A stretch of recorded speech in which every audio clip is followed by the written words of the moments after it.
Polámal se. Ví to celá. O půlnoci zavolali mravenčího.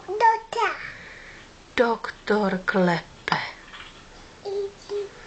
na srdíčko, potom píše recepis.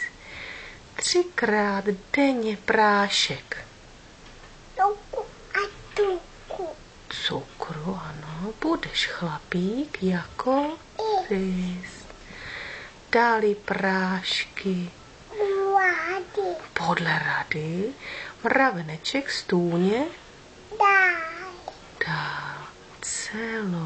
Celý den byl jako ohnín, celou noc jim proplakal. 4 stáli u postýlky, 5. těšil. Neplakej, zafoukám ti.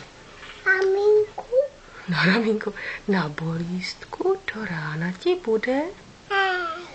Hej, pofoukal ho. Lucinko, pofoukal ho. To říká dobře, na ramínko, víš? Pohladil ho po čele a pak zdravý mraveneček ráno skáče z postele.